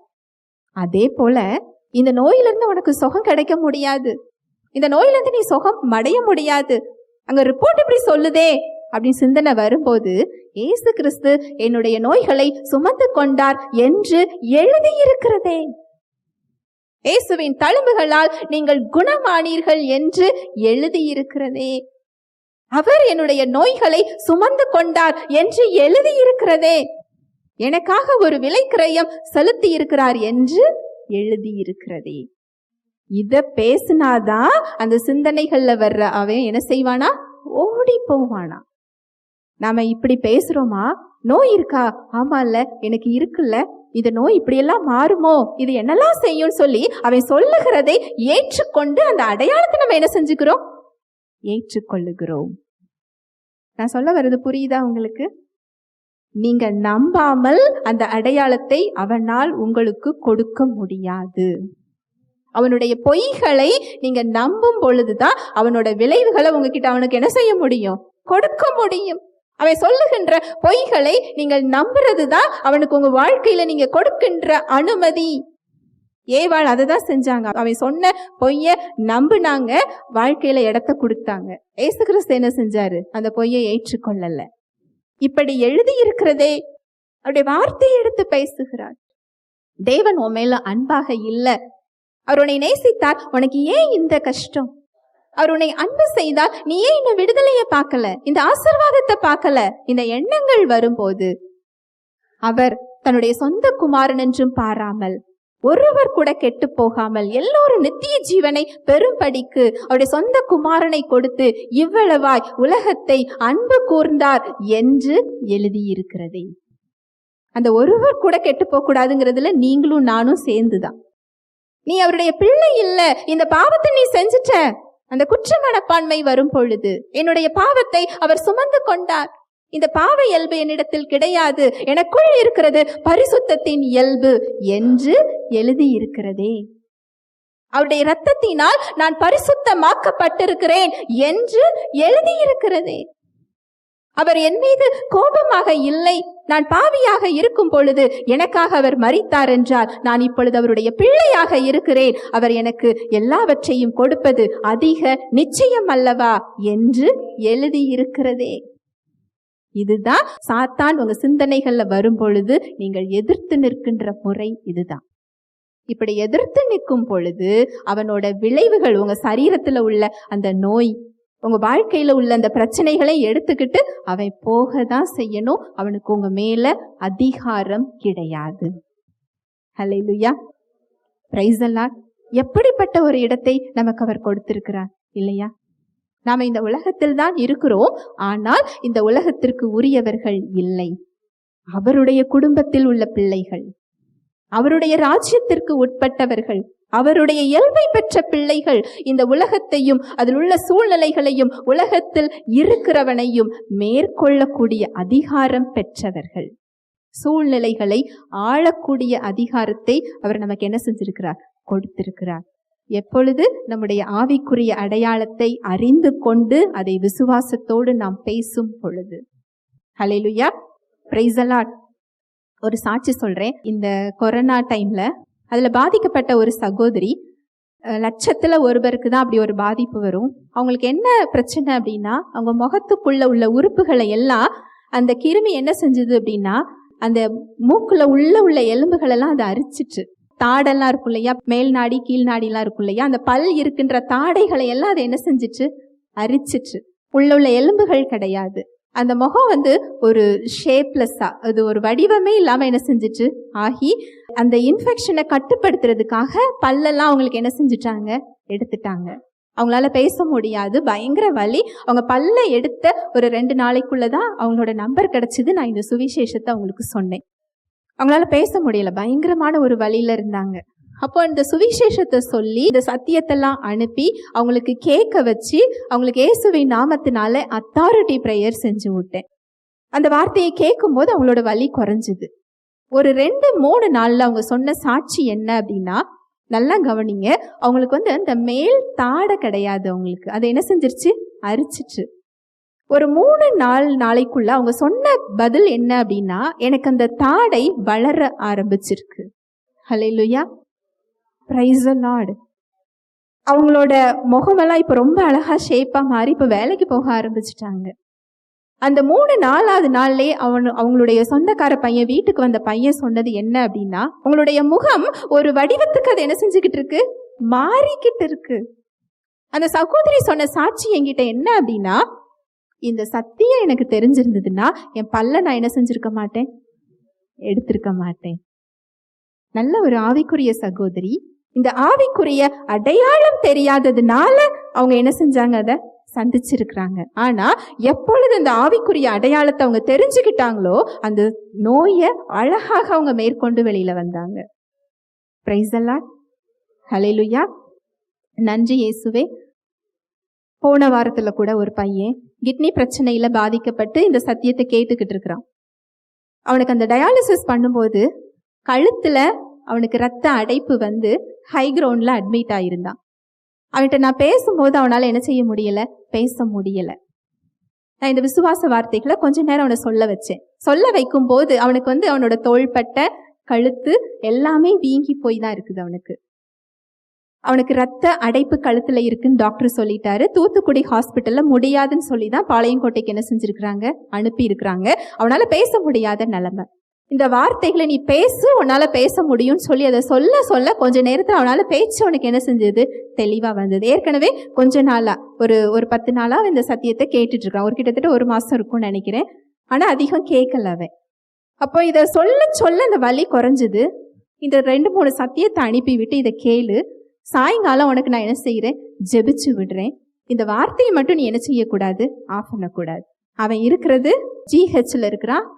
அந்த நார்மல் வார்டில் இருக்கிறான். அவன் கேட்கறதுக்கான வாய்ப்பு கம்மி தான். ஆனா சொன்னதுக்கு அந்த பையன் என்ன செஞ்சான்? தாழ்மையாக ஏற்றுக்கொண்டான். ஆஃப் பண்ணவே இல்லை. அவன் முழுசும் கேட்டான். அப்படிங்கிறதுக்கு என்ன அடையாளம்னா, சாயங்காலம் ஃபோன் பண்ணும்போது என் கழுத்தில் உள்ள வலி எனக்கு என்ன செஞ்சுட்டு சரியாயிட்டு. ஆனா ஒரே ஒரு விஷயம், இந்த சத்தியம் என் சிந்தனையில இருக்கும்போது எனக்கு வலிக்க மாட்டேங்குது, இந்த சத்தியம் இல்லாம வேற சிந்தனை என் சிந்தனையில வரும்போது எனக்கு வலிக்குது அப்படின்னா. புரியுதா? அந்த வார்த்தை அந்த சிந்தனையில இருக்கும்போது அவனுக்கு அங்க சுகம் இருக்கு. உலக பிரகாரமான சிந்தனை போகும்போது அந்த சுகம் அவனுக்கு அங்க என்ன செய்யுது? தடைப்படுகிறது. இயேசுவின் நாமத்தினால அவனுக்கு ஜெபிச்சுட்டு, நாளைக்கு நீ டிஸ்சார்ஜ் ஆகி என்ன செஞ்சிருவ? வீட்டுக்கு போயிருவ. அதுக்கு நீ ஒண்ணு செய்யணும், இரவு முழுவதும் சத்தியத்தை ஆஃப் பண்ணாத. அது உன் சிந்தனையில என்ன செஞ்சுக்கிட்டே இருக்கணும்? ஓடிக்கிட்டே இருக்கணும்.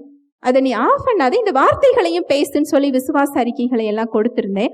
மறுநாள் காலையில ஸ்கேன் பண்ணி பார்க்கும்போது அவன் கழுத்துல இரத்த அடைப்பு இல்லை.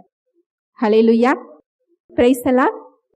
இது டாக்டரால முடியாததுதான். ஆனா அவனுடைய ஆவிக்குரிய அடையாளம் என்னது? தேவ சுகம். நோய்க்குரிய இயல்பு அவன்கிட்ட கிடையாது.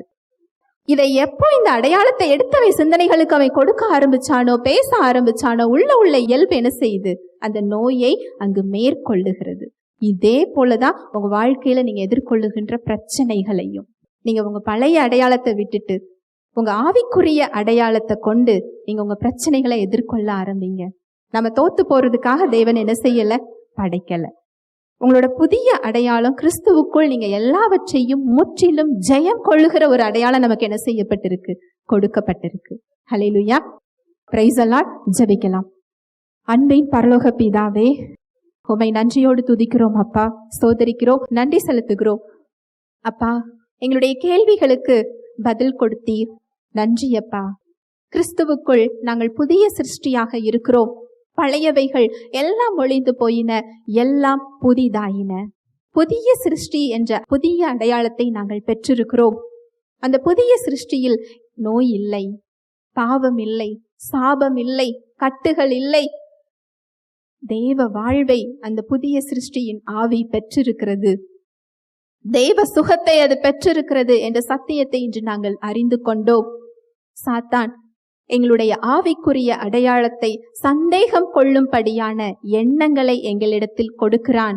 இதன் மூலமாக அவன் எங்கள் வாழ்விற்குள் வருகிறான் என்ற சத்தியத்தை இன்று நாங்கள் அறிந்தோம்.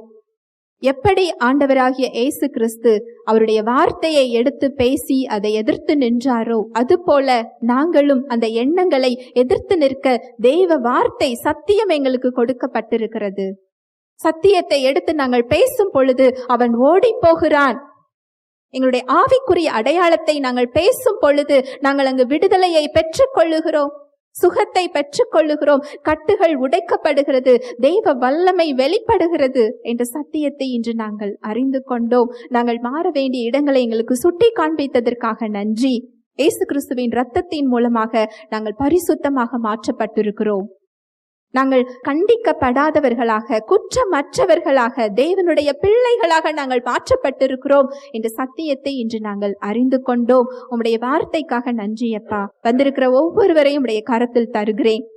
என்ன தேவையில வந்தாங்களோ அவங்களுக்கு ஏற்ற மன்னாவை நீர் கொடுத்ததற்காக நன்றி. ஒவ்வொருவரது சரீரமும் கிறிஸ்துவின் சரீரமாக இருக்கிறது. கிறிஸ்துவின் சரீரத்தில் எந்த நோய்க்கும் பலவீனத்திற்கும் அதிகாரம் இல்லை. இயேசு கிறிஸ்து உங்களுடைய நோய்களை சுமந்து கொண்டதை பாருங்க, உங்களுடைய பலவீனங்களை சுமந்து கொண்டதை பாருங்க, உங்களுக்காக அவர் அடிக்கப்பட்டதை, நொறுக்கப்பட்டதை பாருங்க. கடைசி சொட்டு ரத்தம் வரைக்கும் அவர் உங்களுக்காகவும் எனக்காகவும் சிந்தி இருக்கிறார். அவருடைய இரத்தத்தால் நீங்க கழுவப்படுறத பாருங்க. உங்களுடைய ஒவ்வொரு உறுப்புகளும் எந்த பகுதி உங்களுக்கு பாதிக்கப்பட்டிருக்கிறதோ அந்த பாதிக்கப்பட்ட பகுதி இயேசு கிறிஸ்துவின் பரிசுத்த இரத்தத்தினால் கழுவப்பட்டு கொண்டிருக்கிறத பாருங்க. பெரிய விலை கொடுத்திருக்கிறார் அவர். காசு, பணம், பொருள் கொடுத்து உங்களை விலை கொடுத்து வாங்கல. தன்னுடைய சொந்த இரத்தத்தினால் உங்களை அவர் மீட்டெடுத்திருக்கிறார். இயேசு கிறிஸ்துவின் சொந்த சரீரமா இருக்கிறீங்க. இயேசு கிறிஸ்துவின் சரீரத்தில் எப்படி பலவீனம் இருக்க முடியும்? இயேசு கிறிஸ்துவின் சரீரத்தில் எப்படி நோய் இருக்க முடியும்? உங்களுடைய ஆவிக்குரிய அடையாளத்தில் சுகம் கொடுக்கப்பட்டிருக்கிறது. அதில் நோய்க்குரிய இயல்பு கிடையாது. புதிய சிருஷ்டியா நீங்க இருக்கிறீங்க. Thank you Lord. Praise the Lord. Thank you Jesus. பரலோக ராஜ்யத்தின் திறவுகோள்களை எங்களுக்கு நீர் கொடுத்திருக்கிறீர். பூமியில் நாங்கள் எதை கட்டுகிறோமோ அது பரலோகத்தில் கட்டப்பட்டிருக்கும். பூமியில் நாங்கள் எதை கட்டவிழ்க்கிறோமோ அது பரலோகத்தில் கட்டவிழ்க்கப்பட்டிருக்கும் என்று உம்முடைய வார்த்தை சொல்லுகிறது. இயேசுவின் நாமத்தினாலே ஒவ்வொருவரது சரீரத்தில் உள்ள பலவீனம், நோய்கள், உறுப்புகளை கொடுத்து முடக்கி வைத்திருக்கின்ற, மரணத்தை கொடுக்க நினைக்கின்ற, கேன்சர் வியாதியை கொடுத்திருக்கின்ற ஆவியை இயேசுவின் நாமத்தினாலே வேரோடு பிடுங்கி கட்டி நான் கடலில் எறிகிறேன். பாதிக்கப்பட்ட உறுப்புகள், முடங்கி போயிருக்கின்ற உறுப்புகள், தேவன் உங்களை எப்படி படைத்தாரோ அதுபோல் அது சீராக செயல்படுமாறு, புதிதாக மாறுமாறு இயேசுவின் நாமத்தினாலே நான் கட்டளையிடுகிறேன். தேவ சுகம் உங்கள் உச்சியிலிருந்து உள்ளங்கால் வரை உங்களை நிரப்பிக் கொண்டிருக்கிறது இயேசுவின் நாமத்தினாலே.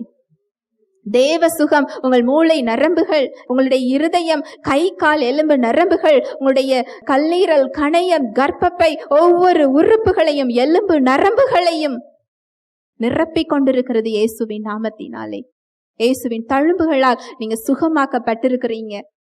கிறிஸ்துவை மரித்தோரிலிருந்து எழுப்பின வல்லமையுள்ள ஆவியானவர் உங்கள் சரீரத்தை, உங்கள் உறுப்புகளை உயிர்ப்பித்து கொண்டிருக்கிறார். தேவையில்லாத சதை வளர்ச்சிகள், கட்டிகள் இயேசுவின் நாமத்தினாலே கரைந்து போகட்டும், மறைந்து போகட்டும். தேவ சுகத்தை இயேசுவின் நாமத்தினாலே பெற்றுக் கொள்ளுங்கள். இயேசுவின் நாமத்தினாலே முழுமையான விடுதலையை பெற்றுக் கொள்ளுங்கள். இயேசுவின் மூலம் ஜெபிக்கிறேன் நல்ல பிதாவே, ஆமென்.